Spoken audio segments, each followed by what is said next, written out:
जितना इंतजार देश भर में लोकसभा इलेक्शन की तारीखों का हो रहा है, उतना ही इंतजार लोकसभा में टिकट किसको मिलेगा उसका हो रहा है। और जैसे जैसे टिकट के डिक्लेरेशन हो रहे हैं, कहीं ना कहीं नाराजगी का माहौल भी सामने आ रहा है। गुजरात के वडोदरा शहर में कई वक्त से इंतजार था कि आखिरकार टिकट किसको मिलेगा, और रंजनबेन भट्ट को तीसरी बार भारतीय जनता पार्टी ने रिपीट किया है।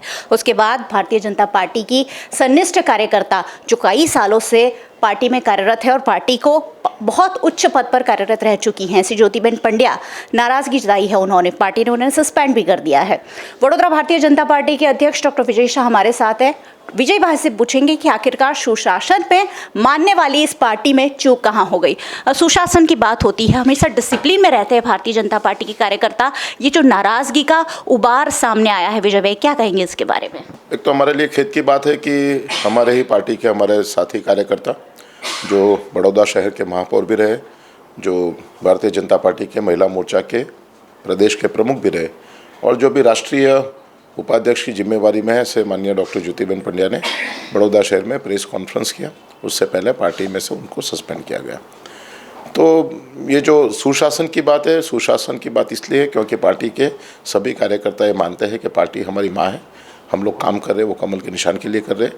कमल के निशान में जो भी व्यक्ति को पार्टी उम्मीदवार बनाता है, वो उम्मीदवार के लिए काम करना वो हर एक कार्यकर्ता की जिम्मेवारी है।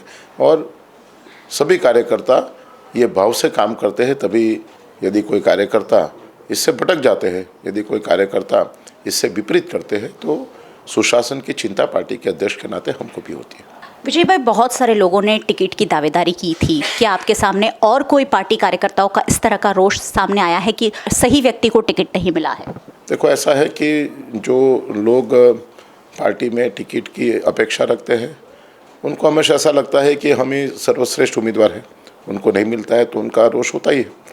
लेकिन कल से हमने ये भी देखा है कि सोशल मीडिया के माध्यम से बड़ौदा के बहुत नगरजनों ने भी हम अपनी खुद की व्यथा व्यक्त की है। इन्होंने एक्स प्लेटफॉर्म के माध्यम से, इन्होंने फेसबुक के माध्यम से, इन्होंने अलग अलग सोशल मीडिया के माध्यम से नाराज़गी व्यक्त की है। और ऐसे जो लोग हैं, वो लोग को मिलकर उनका संपर्क करके इसमें से जो कार्यकर्ता है, वो कार्यकर्ता को समझाने की हम लोग कोशिश कर रहे हैं। नाराज़गी की बात आप खुद स्वीकार कर रहे हैं। हमारे भी पोस्ट पर बहुत सारे ऐसे नेगेटिव कमेंट्स आए हैं कि ये उम्मीदवार ठीक नहीं है, वडोदरा शहर के विकास पर ठीक नहीं है। क्या पार्टी हाईकमान से इस बारे में कोई बात की जाएगी? सुबह में ही हमने पार्टी के हमारे प्रदेश अध्यक्ष माननीय पाटिल साहब, उनसे बात किया है। और जो यहाँ की परिस्थिति है, ये परिस्थिति उनको बताना वो हमारी जिम्मेवारी भी है।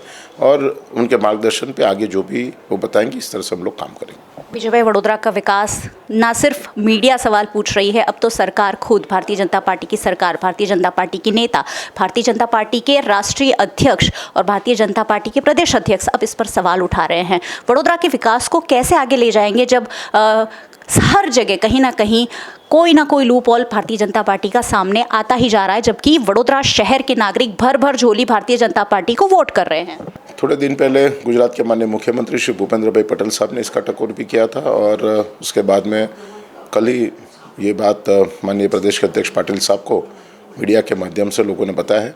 हम as a political figure, as a leader of the city, हम इसको बहुत सीरियसली, ये जो बात की है वो बात को सबने सीरियसली लिया भी है, चुने हुए प्रतिनिधि और हम सब लोग मिलकर आने वाले समय में किसी को ऐसी बात करने का, टकोर करने का मौका न मिले, ऐसा हम लोग मिलकर प्रयत्न करेंगे। लोकसभा की तारीखें कभी भी डिक्लेयर हो सकती है। अब चुनाव प्रचार की बारी आएगी। भारतीय जनता पार्टी के नेताओं को, वो नेता जिन्होंने टिकट मांगी थी, उन्हें भी प्रचार में जुड़ना पड़ेगा। किस तरह से ये प्रचार आगे बढ़ेगा जब इसी तरीके की कहीं ना कहीं मन में खेद चल रहा है सबके? ऐसा है कि कार्यकर्ता है, वो थोड़े दिन जब उनका ये ज़्यादा होता है मनोबल, तो इस तरह से हरकतें होती रहती है। लेकिन धीरे धीरे पार्टी के सभी सीनियर कार्यकर्ता, हमारे पास एक टीम भी है जो टीम मिलने जाती है, उनको समझाती है और सबको काम में लगा देती है। सर, आखिरी सवाल, डैमेज कंट्रोल जो हुआ है, क्या भारतीय जनता पार्टी उसे रिपेयर करने की कोई कोशिश करेगी? ज्योतिबेन पंड्या को मनाने की कोई कोशिश की जाएगी? ज्योतिबेन पंड्या को मनाने की कोशिश हमने सुबह में भी की है। आने वाले समय में हमारी ये कोशिश जारी रहेगी। पार्टी के सन्निष्ठ कार्यकर्ता रहे, 28 साल उन्होंने पार्टी को दिया है और संगठन में उन्होंने बहुत लंबे समय तक काम किया है। ऐसे कार्यकर्ता है जो कार्यकर्ता को हमें समझाना ही चाहिए। सुबह में भी हमने कोशिश की, हम निष्फल रहे। आने वाले समय में भी हम कोशिश करते रहेंगे। सिर्फ ज्योतिबेन पंड्या नहीं, लेकिन ऐसे बहुत कार्यकर्ता है कि जिन्होंने अपनी नाराज़गी व्यक्त की है। सभी को मनाने की हम लोग कोशिश करेंगे। ज्योतिबेन पंड्या को सस्पेंड करने का कदम क्या जल्दबाजी में उठाया गया है? क्या वेट नहीं किया जा सकता था उन्हें किसी तरह मनाने का? पार्टी के माध्यम से पार्टी के सभी लोगों ने अपने हिसाब से उनको समझाने का प्रयत्न किया। उसके बाद में ही प्रदेश में ये निर्णय लिया गया, उसके बाद में उनको सस्पेंड किया गया। ज्योतिबेन पंड्या जो भाजपा महिला मोर्चा की राष्ट्रीय उपाध्यक्ष तक का पद उनके पास था और उसके बावजूद टिकट नहीं मिलने पर अब ज्योतिबेन पंड्या खुद पार्टी से नाराज़ है। उन्होंने इस्तीफा दिया है। भारतीय जनता पार्टी ने भी उन्हें सस्पेंड कर दिया है। हो सकता है आने वाले दिनों में भारतीय जनता पार्टी के कुछ और कार्यकर्ताओं का रोष इसी तरह सामने आए, या तो फिर Bharatiya Janata party damage control में भी माहिर मानी जाती है। ऐसे में हो सकता है भारतीय जनता पार्टी वडोदरा में भी डैमेज कंट्रोल कर ले, लेकिन ये सारी चीज़ें वडोदरा की जनता ज़रूर देख रही है।